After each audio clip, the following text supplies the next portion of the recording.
We're going to push as hard as we can, as much as we can, and then trust the Lord that he actually is in control of this fight. He cares about these babies more than we do. He cares about the state of our government and our land more than we do.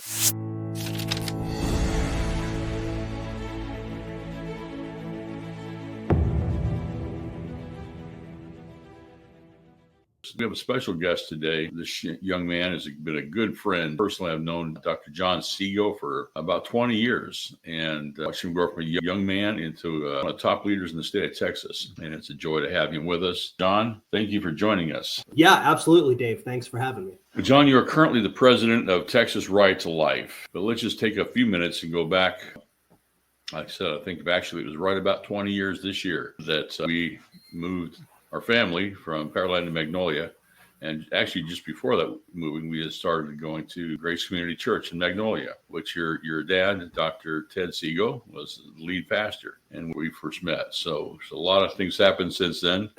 So how did you go from there to the position of the president of Texas Right to Life? Yeah, so my dad has been in ministry for many decades. Probably doesn't want me to tell you how long exactly he's been in ministry, but so he was a Baptist pastor and led in different capacities in churches around Texas. And I grew up in that, Christian Bible-believing home. My parents were pro-life activists from as long as I can remember. In the early 90s, they were outside of the abortion clinics downtown Houston. And, they created flyers with their family picture on it and just said at the top, "We will adopt your baby." And this is apparently what families were doing in the early 90s, is just out there loving women, letting them know there's an option for life, there's an alternative. And through that ministry, they met the biological mother of one of my sisters. And then that led to adopting her biological brother out of the foster system. My parents adopted several of my sisters from other broken homes. And so growing up in ministry, in the church, Bible-believing family, we also were not just pro-life in the teaching, but pro-life in how we lived our lives. And that was just the environment I was in. When I was in high school, I volunteered at Texas Right to Life to help them on policy research. I was a homeschool grad, and so I wasn't scared of a big pile of paper to read, and legal printouts. And I just started doing some policy research for Texas Right to Life. And before too long, they offered me a job, and I wasn't really looking for a job, but apparently, nobody else was willing to go through the piles and piles of law and write up summaries. And they offered me that job, and I had been with Texas Right to Life ever since. In some capacity, I would come and work for them during the summers, started shadowing them in the Texas Capitol. And I was astounded at the really critical role that a nonprofit, a small group of Christians could have in the Texas Capitol. We went and we heard the legislators were on the floor debating these policies, but then I saw, in the lobby, in the hallway, Texas Right to Life, they were handing the talking points and the studies and the, facts to the legislators, who would take it and then walk through the doors and go and argue for a pro-life policy. And it blew my mind, because in my mind, these are pro-life leaders, they're the experts. But I found out they're very passionately pro-life. They want to lead, but they need subject experts to help them in these debates, in these issues. And so I just saw that missing puzzle piece between elected officials making good policies, having the right arguments, standing for truth, and people who are supporting them. And that's kind of why I was gravitating towards Texas Right to Life, is because they were doing that. They were supporting this. And I just kind of stuck with them ever since. Well, and there's a lot of other sides to Texas Right to Life too, isn't there? Because that's what I've always appreciated as well, is that there's been a very strong emphasis on education, for example. Yeah, so you're absolutely right. So I was on the policy side. I was immersed in that. I became our legislative director for 12 years, leading our team in the Capitol. So that's my kind of comfort area, is I'm feel a lot more equipped for that. But Texas Right to Life has invested in a huge education program where we give out college scholarships and we train students to be pro-life leaders on their college campuses. So right now we have over 50 students around the state that are leading their pro-life groups at their schools, their law schools, medical schools, and undergrad. And they're leading a pro-life group there. So they're having debates, they're bringing in guest speakers, they're doing tabling and engaging a cultural conversation on their campus to talk about the humanity of the child and the inhumanity of elective abortion. And most of the campuses we're on, if they don't hear the pro-life message from our groups, they're probably not going to hear it at all. And so they're definitely not hearing it from their schools. So our scholarship program and our education efforts are a huge, huge piece of what Texas Right to Life does every day. And that's so important. One of the things that when I got involved in this whole process, when God called me into the arena of politics, as we say, it was really the cause of sanctity of life that was really my great passion. Right. Told me, and this is basically just barely 10 years after Roe versus Wade had passed, had been adopted or a decision by the Supreme Court. So it was still fairly early, but very active in those years in the rise of the pro-life movement at large. We saw a lot of things out there that were doing exactly what your parents were doing. A lot of activism, obviously, going into the political side. But much has changed since then. And I would say there's a lot of us through those years who, when we look at the trajectory of history, especially, it is very, very rare that truly profound and monumental Supreme Court decisions are overturned. It has happened in the past, of course, the infamous Dred Scott decision. There are others, but I don't know if any of us would have really truly felt like we would see the overturning of Roe versus Wade in our lifetime. But of course, that has been the work and the passion, and it didn't happen overnight. And so 40 years later, here we are, and especially in Texas, where the development of a strong base of pro-life legislation because of the work of Texas Right to Life and others, but especially Texas Right to Life, has now reached the point where we've adopted some significant gains. Because one question, of course, in the overturning of Roe versus Wade, it did not just carte blanche outlaw abortion, did it? Right. Yeah, that's kind of where we are as this new landscape. And I think a lot of your audience members were skeptical, like you, of whether we would actually get here to overturn Roe v. Wade. But in the Lord's providence, we had a huge victory. But all of that, the Dobbs case in 2022, all of that, all it did was return the issue to the legislature, not even the states, to the legislature. Right. And that could be Congress, that could be, but right now, practically, it's just our state legislatures.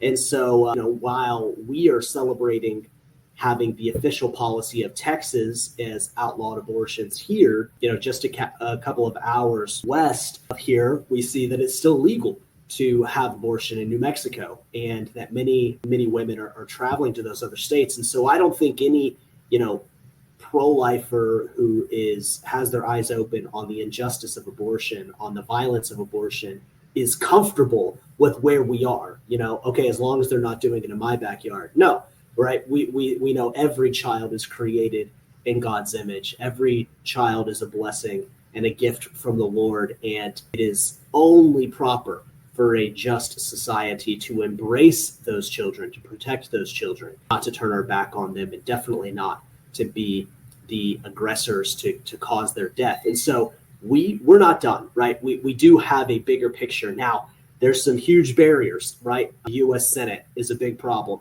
How are we ever going to get in a spot where we can protect all children through federal legislation? But for now, it is the task of individual states to do as much as they can to protect children from abortion and spare women from that harm. And so that's what we're working on in Texas. We're going to continue to do that. So we have outlawed abortion in Texas. But one thing that we can do that other states can't, I was just talking to a friend in Colorado yesterday, and they're in a very different position than we are. But one thing that we can do is we can lead the attack on some of the new tactics that the enemy is using. The enemy has not given up, right? The enemy has just adapted their strategy, has come up with new ways to threaten life.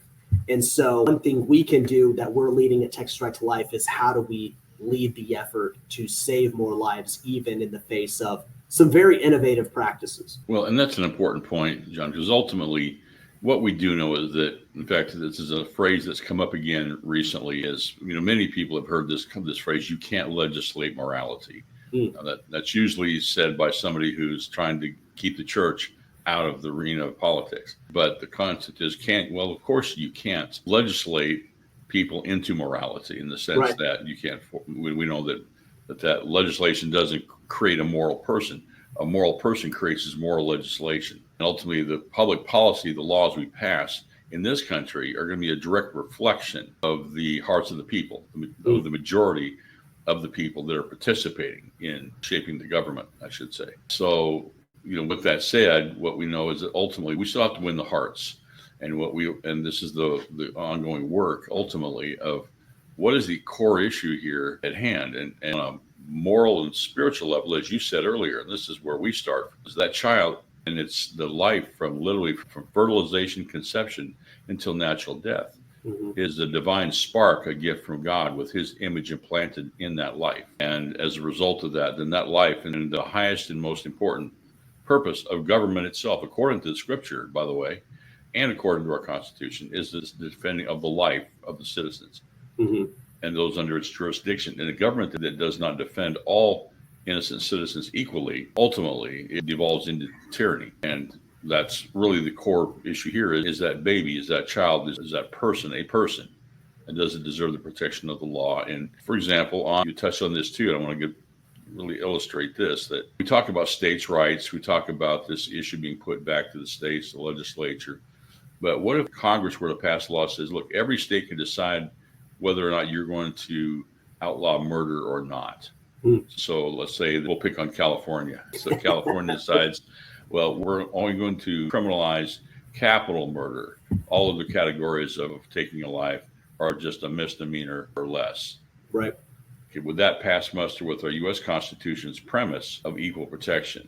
And isn't that really the core issue here in regards to the sanctity of life? Yeah, and I think that's important. And I know conservatives, there's two areas. There's our moral principles, which are clear, which are universal, and then there's political prudence.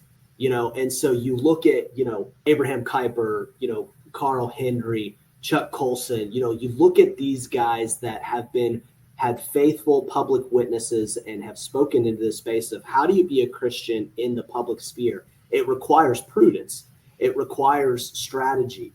And throughout the Bible, we see leaders that were called to a principle. They were called to, the Lord told them to do something, and then they turned around and figured out what is the best way to do it. Gideon is kind of one of my classic examples. When I'm teaching college students, is I look at Gideon. He didn't take the Lord's command and then, adopt just kind of a straightforward, simplistic plan. No, he came up with a military strategy to scare the enemy, right? And that creativity, that prudence is really what we have to do. And so it might not be prudent right now for us to put all of our effort in just getting a federal piece of legislation to the floor. It is most prudent for us to make as much progress as we can at the state level while we are building up. And so that's an important point, John. And I have great friends that are just, they see the principle, the non-compromising pro-life principles, which you and I agree with. Right. And they just say, well, then, there's a shortcut. You just go from there to Congress. And unfortunately, the Lord has not created our political system that way. If God is sovereign over our democratic republic, it means there are some barriers, right? And we have to pray for wisdom and prudence. Right. So we would say, for example, and that would be a human life amendment to the U.S. Constitution. Yeah, right. And I absolutely know that is just, that is a good approach. That is a right way that law should address this. But your point, John, I think is that that's been part of the Republican National platform for many years, and there's this difference between your principle and your objective, and versus your as you said, your strategy of what you can accomplish. So if your choices are, because ultimately this all comes back on to we the people. When we the people are completely scattered and fragmented, and when I say we the people, in this country, it's not just the Christians, of course. And unfortunately, and the truth is, in the last 40, 50 years, the Christians, a large part, have been the least participating. We've got a large number, and that number has kind of started to turn again. But the fact of the matter is, we're not a majority of those of the entire voting populace, if you will, not a majority. So you have to work with other people. And unfortunately, until you've created a situation where you have a dominant collective mass majority that gives you the ability to go into a legislative body and pass laws and have the strength we currently really have had in Texas. But even it's been a great struggle in Texas, as anybody well knows. We've followed these years that we have to take what we can get done and save as many lives as we can while we can, and then save more. And that's kind of, people say, a lot of our friends, and I have those too, it's an all or nothing thing. Yeah. But how many lives would have been lost if we had taken that approach here in the last 10, 15 years? Absolutely. And an all or nothing is actually easier. It would help me sleep at night because I could just be confident that my bills don't even have a chance to pass. If I had a bill that banned every attack on innocent human life that I am morally, biblically concerned about, that would be a very long bill and it would have no chance of passing. And then I wouldn't really have to worry about doing what I'm doing right now, which is lobbying legislators, encouraging them to vote on things, to get hearings. And so it is more difficult, but with the Lord's sovereignty, thankfully, we don't have to carry the weight of the outcome. And that's one thing that's been key for Texas Right to Life is we're going to push as hard as we can, as much as we can, and then trust the Lord that he actually is in control of this fight. He cares about these babies more than we do. He cares about the state of our government and our land more than we do. And but he's called us to be faithful, and that's the balance that we have. And so we love having partners like you guys to push as much as we can, being faithful as we can, and trusting the Lord with the results. Well, and that's really our charge as a ministry, calling our pastors to step up to the pulpits and preach the word of God to this issue. And this is the first and foremost liberty, right, if you will, human right, began in Genesis 9:6. Yep. And, when Noah and his family disembarked from the ark, and we're not the first great reset, starting over. What was really fascinating in this is Genesis 9:6, when God is charging Noah, he says, whenever man sheds man's blood, his blood shall be shed by man, right? Because he's made in the image of God. And it was not an if, it was a when. And because ultimately the issue here was, what just happened, this great flood wiped out the fruits of sin, but it didn't wipe away sin. Now we have thousands of years of history after that to prove that. But the key in that is that the crime was not just against the taking of the human life, but it was the why. It's because the image of God himself is implanted in that person. So that protection of life, again, should be the first charge of the pastors. And as we're training up people in our role as citizens and the role of our government, which that's a whole other discussion we'll have about why pastors haven't been doing that. But ultimately, the why. And one of the criticisms that we hear so often through the years, and it's so discredited now that it's almost you don't hear it as much, was that, well, all you care about is the babies be in the womb. You don't care about the children afterwards, right? So we were so anti-abortion, you're not pro-life, you're not pro-children, which of course isn't true at all. But the framework is that every life is a gift from God, and that the church has to rise up. And what I've seen your family do, and that's such the power of this and what the church should be doing, and that's the adoption and, of course, foster care. We just emphasized that at our conference, too. We're going to have major foster and adoption legislation this year to make it easier and hopefully more accessible for more families. To do this, because we do need to care about those children that are born into difficult situations and in the single parents that can't handle it and whatever it may be. And so being pro-life is more than just being against abortion, isn't it? Absolutely, Dave. Whenever we look at, God's throughout the Old Testament, when God comes down and instructs the nation of Israel to promote justice, there's always a negative and a positive aspect. So the negative is stop the exploitation of the poor, stop the shedding of innocent blood.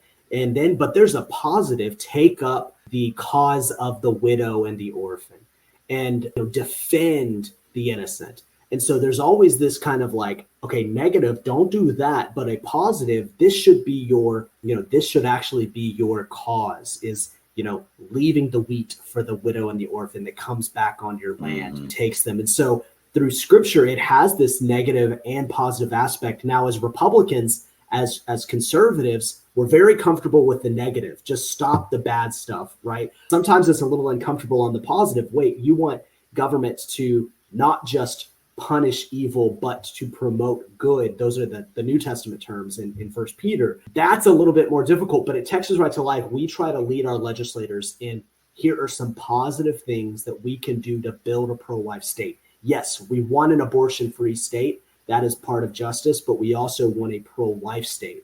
We want to promote good. We want to reward good. And so this looks like adoption and foster care reform. This looks like making sure that pregnant moms have medical coverage, that they can go and see their doctor to make sure that they're healthy, that their children are healthy. This is even things that are kind of no-brainers, like child support should start at the moment a woman finds out she's pregnant. When a woman finds out that she's expecting, her financial costs immediately begin. Her diet, all of these things immediately begin. Whereas the father legally he's not accountable financially until the baby is born. Well, that doesn't work. And so, even kind of going back to some of these things, and these are not, earth shattering, huge policies, but it's just to be consistent. How do we build a pro-life state that's going to protect mom and child as soon as they're born? And so we're working on that. That's right. We're working on a lot of policies like that to what can we do to build a pro-life state? And for your pastors, that's great stuff to talk about. No matter if people are anti-abortion or pro-abortion, if they're sitting in your pews and they hear that you want to make adoption, you want to improve adoption, that's great, right? That should be a positive thing for everybody. We have to speak the truth about abortion, but building a pro-life state should be a very appealing, invitation of, hey, let's all get on here.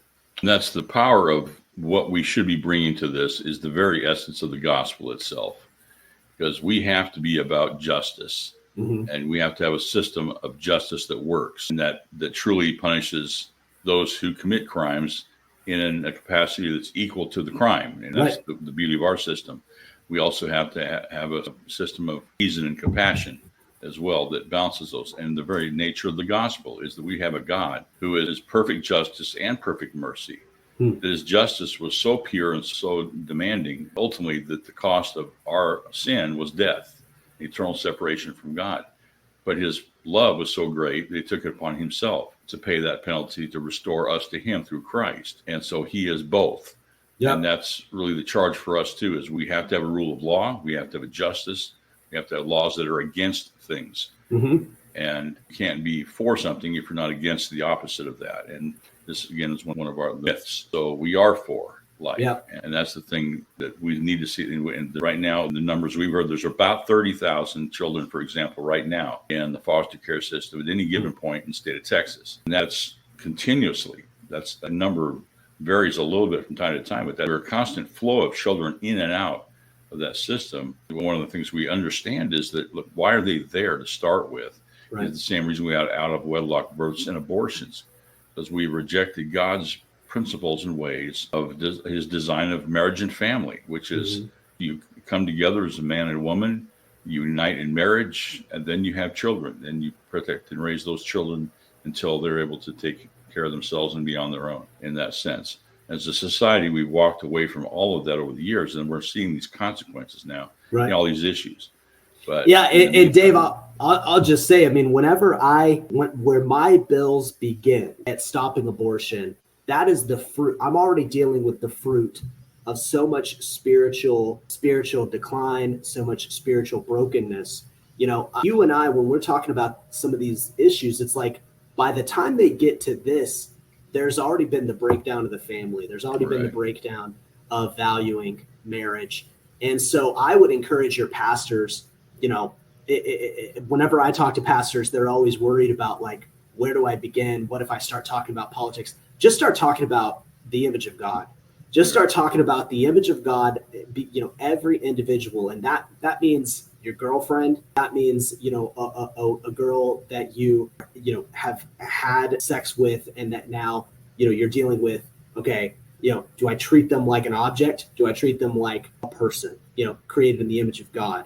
Do I value them? And so talking about this lens of people being created in the image of God, that is the best way to get into this, because then you're talking about the roots. You're not just talking about, oh, that means, creating in the image of God means we don't promote abortion or euthanasia or some of these destructive, scientific research methods. It's no. Just bring it back to where the Bible addresses it. If you see every individual as the image of God, that's the best place to start. Preaching that is not controversial, right? That's exactly right, John. So in essence, what right now is your top priority and going forward here into the session that we need our pastors to be aware of and to be helping to speak to and support? Yeah, absolutely. So for your pastors, we are very sensitive towards two new trends that have popped up just in the last couple of years. Texas has banned abortion, so elective abortion is illegal in Texas. However, the enemy has adopted new strategies. One of them is travel, encouraging women to travel outside of the state to take their babies and go to other states for them to be killed by abortion in Colorado, New Mexico, Kansas. So what do we do with that? Well, unfortunately, some of our local governments are actually paying for that travel, actually paying for those logistical costs for women to travel outside the state. So we have a bill, Senate Bill 33, by Donna Campbell in San Antonio. She is a great, she's actually a doctor. She's a great pro-life champion. She's carrying this bill to stop cities from doing this because unfortunately San Antonio and Austin are the cities leading that effort. So that's one of our big bills. The other one is about another second trend that we're very concerned about, that is abortion pills by mail. Is that the new strategy is that people are going online, using their cell phones, going onto these illegal websites and ordering abortion pills that are being mailed directly to the women. They're advertising on college campuses. They're advertising through billboards. So women across the state are being bombarded with these ads of, if you're pregnant, this is the solution. Just order these pills, take them in the privacy of your home, take them in the privacy of your dorm room. This will solve your issues. And we're not talking about a small amount. We're talking about 19,000 orders a year into Texas. So 19,000 orders of abortion pills each year, of pills being mailed into Texas for women to have an abortion. And it's a chemical abortion, Dave, but it is just as violent. It's just as unjust, and it is still the killing of an innocent human being created in the image of God. And so those are our two topics. Our second priority to deal with the abortion pills is Senate Bill 2880 by Senator Brian Hughes, who was the author of the Texas Heartbeat Act. And he's Brian Hughes is a great guy. He always presents the gospel. If people have never met him, it doesn't matter if he's talking about property taxes or if he's talking about immigration policy. Wherever he is, every public speech he gives, he presents the gospel, which is just so encouraging. That's exactly right, yeah. So he's carrying that bill for us to go after the illegal websites that are selling and mailing abortion pills, and that's Senate Bill 2880. Well, that's fantastic. Well, we will make note of that. We'll put that information out to our pastors, and we'll stay in touch. And anything we need to be aware of, helping get the word out on, put to our legislators, let us know. And thank you for what you're doing. I know that this is you're at the epicenter of the battle. We well know the attacks that have been made against the Texas right to life, and you and the leaders of it directly. So we're going to be praying for you, and just stand firm and know that God has called you to be there in this moment, at this Kairos moment, as we know scripturally, for such a time as this. Awesome. Well, thank you, Dave, and thank you to your pastors. This is a spiritual battle. We can't ignore the spiritual nature of this fight. So we covet your prayers and pray that everyone will know where the Lord is calling them to stand for life and to save more babies and mothers from abortion, even in a state like Texas. Amen. God bless. Thank you.